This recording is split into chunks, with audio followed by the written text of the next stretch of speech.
Hey everybody, welcome back to Great Northwest Weaponry. This is Thomas, and today we're looking at something really weird. At a glance, it appears to be an Arisaka. Looks like my cleaning rod came loose, so I'm gonna just take that out and set it aside so that we don't lose it. But at a glance, looks like an Arisaka. Take a closer look at the bolt, and you might think it's a Carcano. The answer is yes, it is both. This is the Japanese Carcano Type I. I've seen a lot of people call it a Type 1. It is Type I, the I meaning Italian. This is an interesting firearm, not one that you see every day. One, in fact, that when I first stumbled across it, I had no idea what I was looking at. And again, when it comes down to, is this an Arisaka or is this a Carcano? The answer is yes. These were made in Italy for the Japanese Navy prior to World War II, or the very early stages of World War II. More accurately, at the early stages of the Sino-Japanese War. But before we get too far into that, let's go ahead and go into the gun room and talk about the history of the Type I. There's a couple of primary factors that led to the Japanese Carcano Type I coming into existence. These being timing and miscommunication. So to tackle timing first, as it is the most straightforward, in 1936, the Second Sino-Japanese War officially kicked off. I've seen it argued that it started earlier, but 1936 is usually going to be what you're going to see as the official starting date of the Second Sino-Japanese War.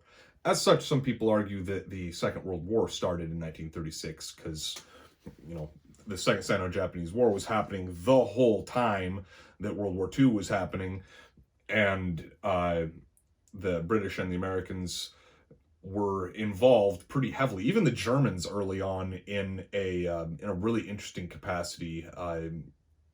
There's a lot of really interesting history behind the Second Sino-Japanese War, and I'm not going to get super deep into it here, but the reason that the timing here is important is by 1937, the major Axis powers, Japan, Germany, and Italy, had an agreement that they would help each other with industrial production if needed. And it was definitely needed because of the second factor that led to this gun coming into existence: miscommunication. The Japanese Army and Navy were notorious for their lack of cooperation with one another. We've talked about this when we've talked about other Japanese arms. I think we really got into it with the Type 38, but they hated each other, the Army and Navy. Inter-service rivalries are common in militaries, but the Army and Navy in Japan truly hated each other.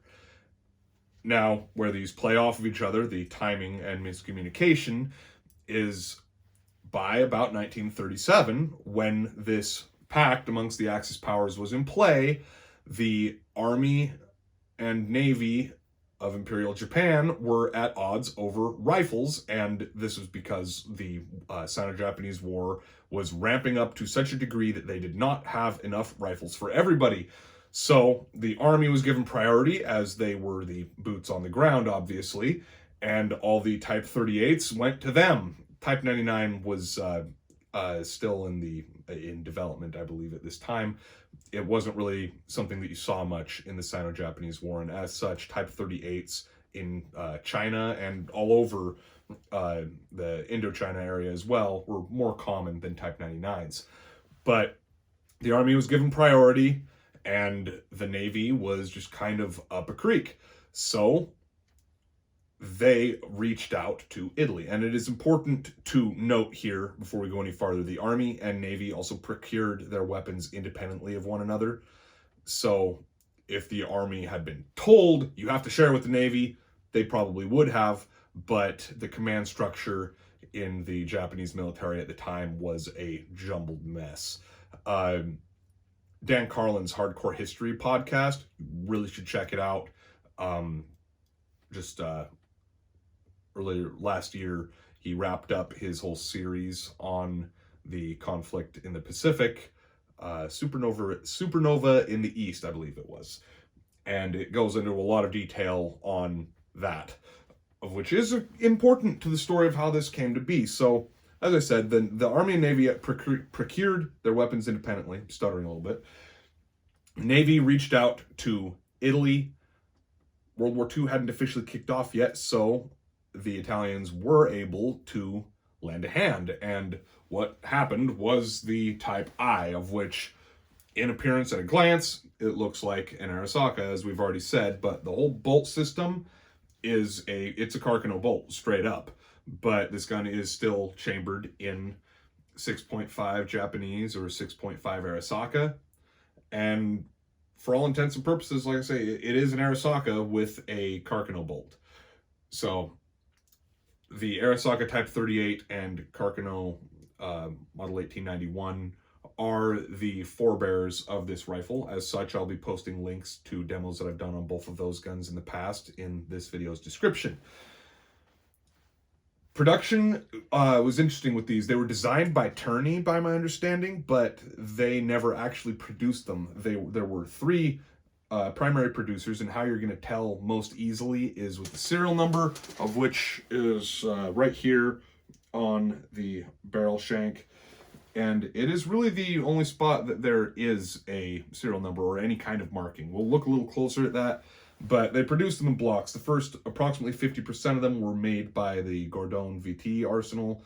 Then the next 25% or so were made by FNA Brescia or Brescia. I don't know. I don't know how to pronounce Italian words very well. And then about the last 25% or so were made by Beretta. And I'm using percentages, not actual numbers, because the numbers are in dispute. What you're going to see most commonly online is references that 60,000 of these were made. If you look at serial numbers, that doesn't really add up. It seems that something more like 140,000 would have been made with the serial numbers.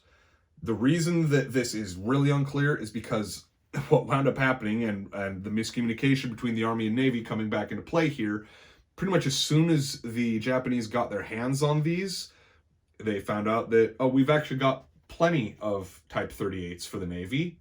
You didn't need to buy all those new guns. You should have just asked. So a significant amount of these, the vast majority of them, went straight into warehouses and just stayed there for the entirety of the war, or at least most of the war. I've seen rumors that a lot of them may have come out in the back half of the war. And that also kind of plays into the finish that you see on the stock here. It is completely unfinished bare wood. The idea was once the Navy got their hands on these, they were going to finish the wood and then put them into service. But once they got them, they found out they didn't need them because of the miscommunication with the Army. So they just didn't bother finishing them and put them into storage. That's how most of these were found. When we were occupying Japan, a lot of them were found in the warehouses that they'd been sitting in and were just picked up and sent home. Something that was common on all fronts of the war was sending home weapons. We've talked about it pretty regularly with almost everything that we have that's not import marked. That's usually how they got here. They could have also been shipped over pre-1968, but if it doesn't have a serial number, those are basically your options. It was a World War II bring back, or a World War I bring back, or it was shipped pre-1968. And yeah, that's really pretty much it. There's not an awful lot of history behind these. They kind of just were a random blip that it was like they happened and then they went away. And that is one thing I've seen rumored as to why it is thought that 60,000 were made, is it's potential that the other 80,000 or so were destroyed in bombing raids. If they were all stored in factories and they found an ammunition dump or something and bombed the heck out of it, a significant amount of these could have been in any one of those weapons depots and just been obliterated, of which would lead to a much smaller number of them existing. It's also one of the rarest cheap guns that you can get, because again, with the number being something around 60,000 as opposed to hundreds of thousands or millions of most of the other weapons of World War II, honestly, this is a fairly uncommon one, but it is so obscure that you can usually find it for about the same price as your average Type 38 with a defaced chrysanthemum. I mean, I think I paid like $650 for this thing, of which is really not much nowadays for a military surplus rifle. But yeah, we're going to go to the tabletop, talk about how you can identify which manufacturer made your gun. And that's really about it. Like, we'll show how to take the bolt out of the rifle, but there's almost nothing in the way of markings on this thing. This segment of the video is going to be fairly brief, as there's not really a lot to look at. Markings on these rifles are very scarce. So the one, gotta spin the rifle around real quick, that you're gonna determine who manufactured your rifle is going to be your serial number. So there is a prefix that is going to be a letter followed by, I believe, only 4 digits. And if I'm not mistaken, 4 is the max. I think every 10,000 is where it rolled over to the next prefix. So prefixes A through F were made at Gardone VT. And then once you pick up at G, H, and I, as well as a little bit of J, is FNA Brescia. Now mine is an I, so that would indicate that it was made at the Brescia Arsenal in the about third quarter of overall production somewhere. And then prefixes J, K, and L are going to be Beretta. One more thing you can do to figure out finer details is take the rifle out of the stock, and on the bottom of the barrel is where your manufacturing stamp will be, and that is also where there will be a date. So I've done this with mine and confirmed it is a 1939 Brescia, or Brescia, or however the heck you say that once again. Now, I'm going to spin this back around just so we can take a closer look at this receiver here. We'd mentioned, multiple times that this is a Carcano style bolt. In every other way, though, this is going to be more akin to an Arisaka. Even the bolt handle is pretty directly a Arisaka Type 38 bolt handle. With this being a Carcano style bolt, your bolt extraction is going to be the simple open it, pull it to the back, and then pull the trigger, and it comes the rest of the way out. And then put it back in, just pull the trigger and push it back in. The ramp should stop the bolt from moving forward. So just depress that to move forward. You can pull the trigger to depress your firing mechanism when you drop the bolt. And like any other Carcano, your safety is this weird thing. So that's safe. That's fire. And yeah, that about does it, honestly. There's very little to look at here. One thing we had not mentioned, these were made to use the Type 30 bayonet, just like any other Arisaka variant, with the exception of the Type 44. So, Type 30 bayonet is going to be your universal bayonet for Arisakas, and that does include the Japanese Carcano, or, the Type I. Interesting piece. Let's go ahead and take it back out to the range and put a few more rounds through it. As we've already discussed, functionally this rifle, with the exception of the bolt, is, for all intents and purposes, an Arisaka, and as such, it is to be loaded with a 5-round stripper clip instead of the 6-round end blocks that you see on the Carcano. It's not really wanting to feed very nicely, though. There we go. And just put a little more oomph behind it. Again, this is 5 shots of 6.5 Arisaka. Got a steel target about 50 yards downrange or so. Didn't seem that I picked up a bullet there. There we go. Here we go. Oh. Yep, it's in. I couldn't feel my earplug. Continuing.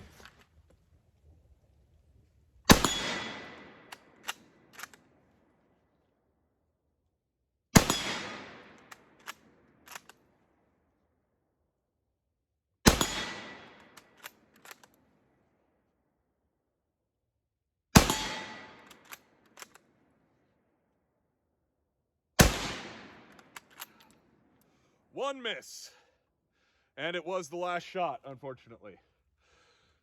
To heck with it. Don't really want to end on a miss today, so here's another shot. There we go. That's a little more like it. This rifle is fairly accurate, honestly. I'm not having a lot of misses with it.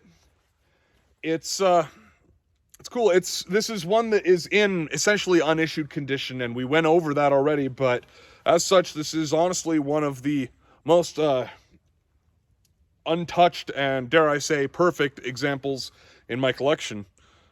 It's a weird one, and I like weird guns. You guys know that. So, anyway, hope you all enjoyed the video. It's been Thomas with Great Northwest Weaponry, and we'll see you next time.